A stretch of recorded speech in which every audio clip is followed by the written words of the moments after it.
Stupid Shit Chevy Did, Part 2.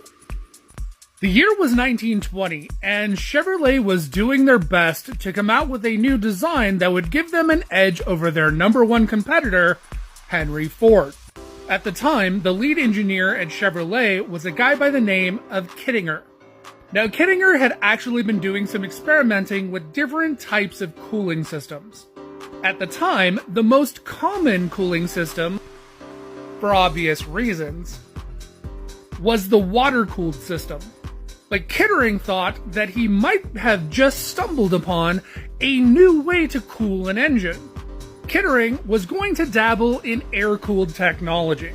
The design that he came up with took aluminum fins and electrically welded them to the engine, because copper dispersed thermal heat a lot better than cast iron fins, which most manufacturers up until that point had used. Seeing that there was potential, he took his idea to the executives at Chevrolet. Needless to say, they liked it enough to throw a pizza party. And thus, the designs for the Chevy Model C were drawn up.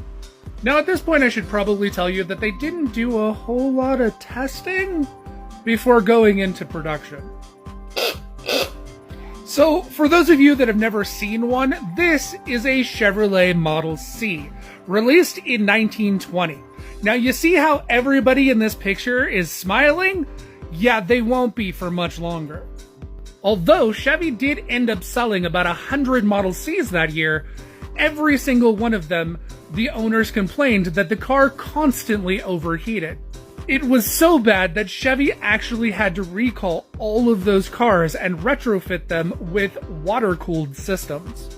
So obviously, you've got to break some eggs in order to figure out which technologies are going to be the best.